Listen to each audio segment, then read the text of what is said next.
Good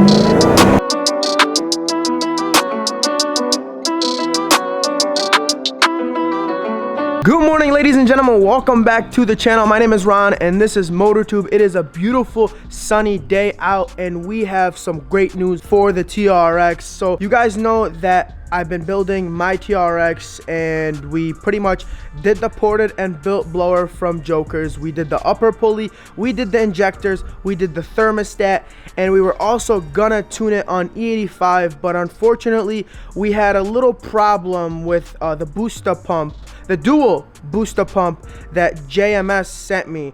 Basically they sent me the wrong wire harness, so unfortunately we weren't able to use that booster pump, so we were forced to tune the TRX on 93, and then we pretty much had to wait for them to send me the right wire harness. So what I ended up doing is pretty much not install the JMS booster pump on this truck, and there's a few reasons why I did that. One, it was because it was taking too long. Two is we had to wait for a shop to have an opening so we could take the truck in, and they had to install it, and a lot of people have not done a booster pump on a TRX. It's way different than a Hellcat or a Corvette or a Mustang. It's just way different. It's a pickup truck and not a lot of people have experience with it, so it was going to be hectic to find a shop that I could trust with the TRX. So in the meantime, we're just not going to install a booster pump on the truck, and here's why that's totally fine. So I told you guys I had two pulley setups. I have a 285 on there right now, and then I had a 2.4 for the kill mode.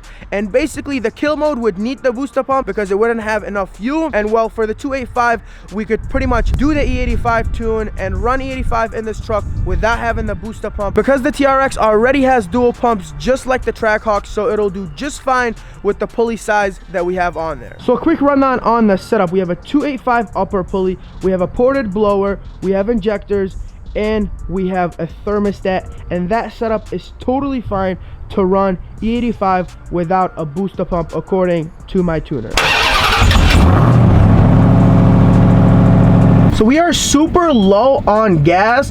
It doesn't even tell me how many more miles I have to go until E. It literally says low, and then the gauge right there pretty much just says E, literally. Like, I don't even think I'm gonna make it to the gas station. But the main reason I let it get that low is because we are gonna be going on E85, and I pretty much have to run the entire 93 tank out. So I'm trying to basically have it as low as possible before putting E85 in there. So this is gonna be the last 93 drive in this truck. Let's hope to God we make it to the gas station before we run out of gas, because honestly it would be super embarrassing to run out of gas in the TRX. And we finally made it. All right, so first things first is we got to test the E85. So here is an E85 tester. So I'm gonna show you guys how it works.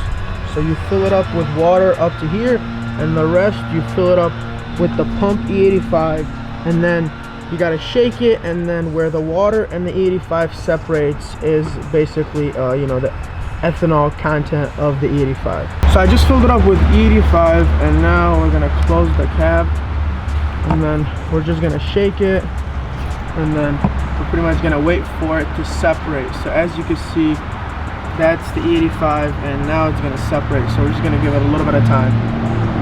Well, it's actually separating really quick, as you can see right there. I don't know if you guys can see it, but it's separated right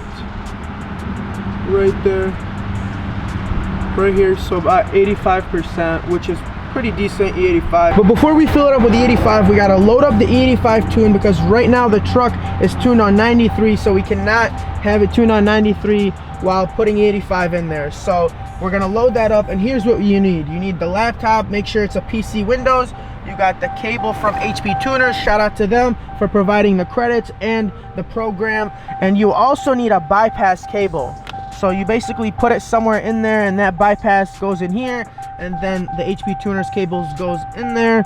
And yeah, that's pretty much how everything works. So right now I'm gonna load up the E85 tune from Kurt Dusterhoff.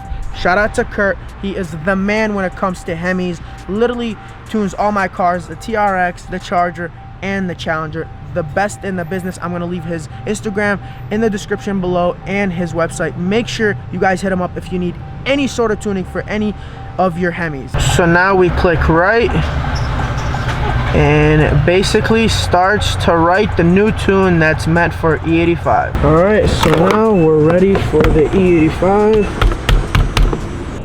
and get it. First E85 fill up. This is so exciting. I've been waiting so long to put E85 in the TRX, and it is finally happening. We're up to 80 now, 81, and that's it. That's an entire fill up. Literally, we have a 33 gallon in here. That was 32 and some change, so almost 33 gallon. We literally ran the entire tank out. So $81 fill up versus like $120 fill ups. So that's why I prefer the E85. It's a lot cheaper. Alrighty, we're done with that. And now we turn her on. Ooh. So what we gotta do now is basically data log using my laptop. So how email tuning works, because my tuner isn't from Michigan. Basically, he sends me a tune, we go out and data log. I pretty much do whatever he wants me to do. So right now he just asked me to drive around town and send him a log of that. Then he's gonna take a look at that, and then he's probably gonna ask me to do a pull or two. So that's pretty much how email tuning works. I log, send it to him, he sends me a new tune until we get it perfect. So it's pretty much the same thing as if I dropped this truck off to him. He would pretty much be the one doing this, but instead of that, I'm the one doing it, and in the meantime I can still use the truck to drive around town and just pretty much have fun with it until we get it all tuned up. So now we're gonna go out, data log, send him a log, and then wait for the new tune to come back. So we pulled up the HP Tuner scanner, we connected it to the vehicle, and now all we gotta do is click this red button right there. That will start to record pretty much all the data that my tuner will need to know. So all I gotta do now is pretty much drive this truck around, and the scanner will basically gather all the data, and my tuner will pretty much know exactly how this truck is performing and how it's operating. So we're gonna do that, send it to him, and then I'll pick the camera up once he sends me a new tune. Hopefully the next tune he will require me to do some pulls, and I cannot wait to show you guys that. Alright guys, so it's hours later and we finally heard back from Kurt, and he said it's time to go out and do some pulls in the TRX. So let's turn her on.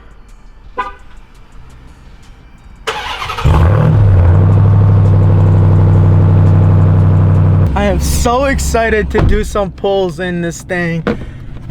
It's finally time, guys. This truck has taken way too long to get done. It was literally supposed to get done 2 months ago, but so much has happened. I don't even want to get into it. But now we're gonna go pick up a couple of my friends and then hit the highway in Mexico to do some pulls in the TRX. And of course, I'm gonna capture it on my GoPro so you guys can see how fast this thing is. All right, we're gonna put it in sport mode, start the data log. So we gotta go to 3rd gear at 1500 RPMs. Turn your radar on. I think it's on. I don't know what's going on with this thing. Alright, we're gonna downshift 3rd gear at 1500 RPMs. Wow, I gotta go really slow here. So 1500 to 4000.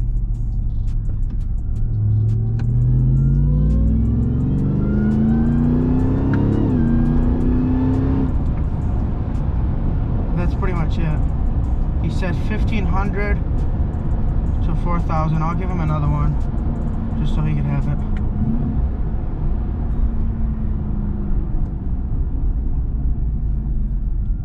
I'm literally stopping in the middle of the highway.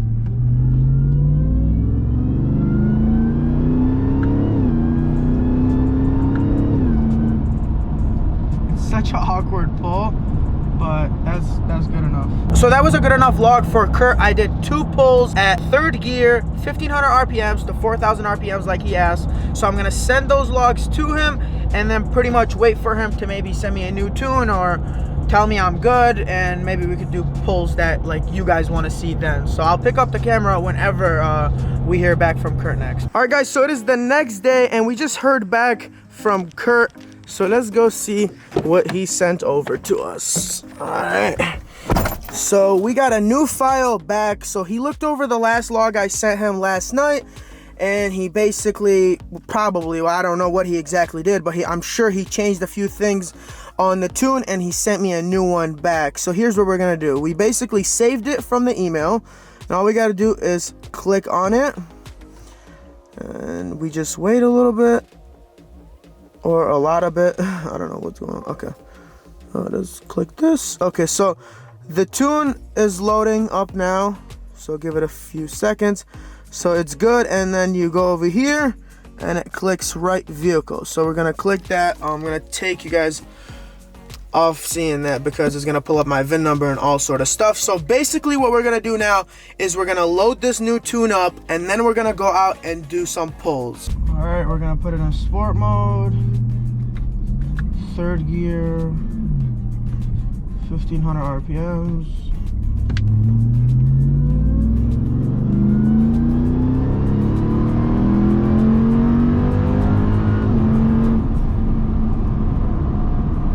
I think that was good. I don't remember if it shifted or not. Let me try that again.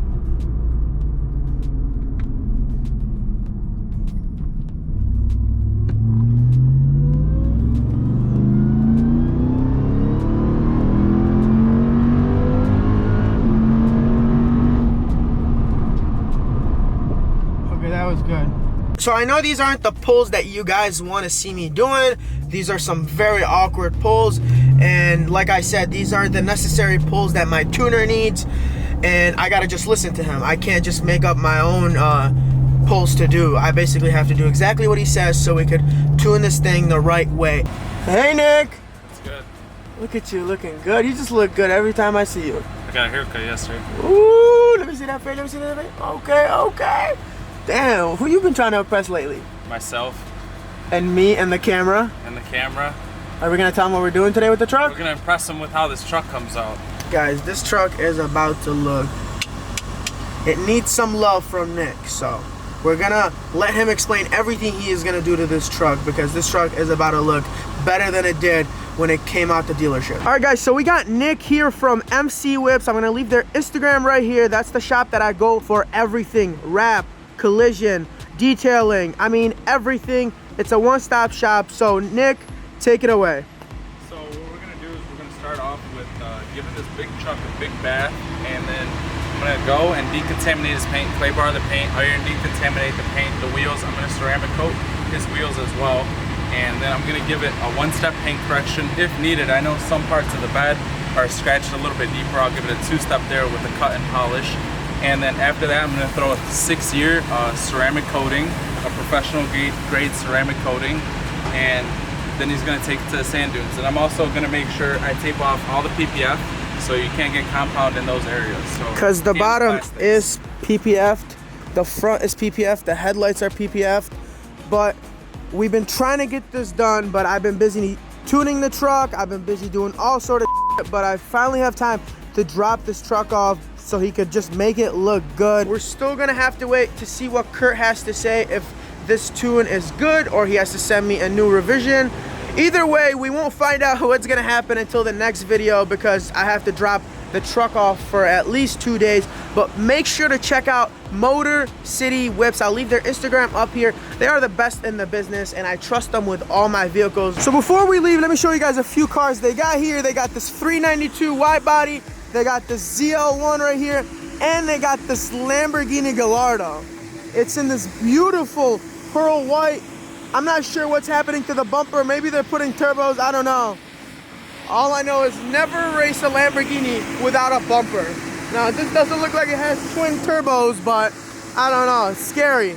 Doesn't have a bumper. I know I'm not racing that car. So we also got these two cars right here. Here is a Range Rover SVR, which is the fastest Range Rover they offer.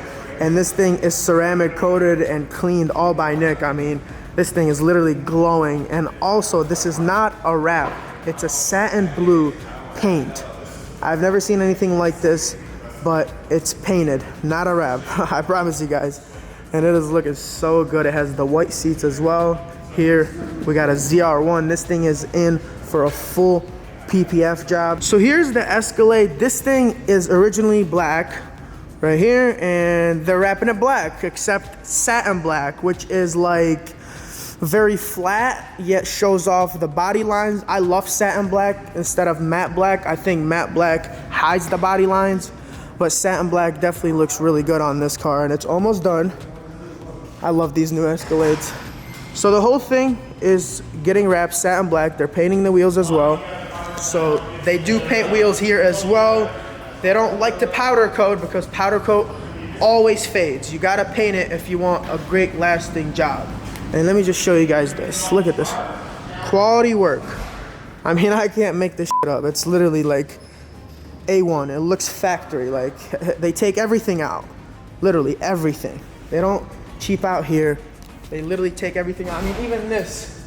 A lot of other shops literally try to wrap around. Here they don't. I mean, they literally take everything that can come off, comes off, so they could wrap all the way up here. Usually shops would just literally leave this panel here because it's easier for them, and they'll just, you know, tuck in there, and then it'll eventually start peeling. So yeah, you don't want to go to those shops because your job won't come out good. I mean, even the mirrors off, door handles off, it's literally wrapped all the way in there. We also got a red eye that just pulled up. It looks so good next to the TRX. Fun fact, before I bought my green Challenger red eye, I was looking at a red one, and I don't know, I just kind of wanted to keep going with the, you know, Toxic brand. If you guys don't know me on Instagram, my Instagram is Toxic SRT. That's because I owned a green Hellcat before, so I was like, should I move away from the brand or should I just get another green one? And I ended up just getting a green one. But with that being said, it's time to let you guys go. The truck is here, leaving it with Nick. I'll pick it back up in a couple days. I'll keep you guys updated on everything that's going on, and also we gotta do wait for Kurt.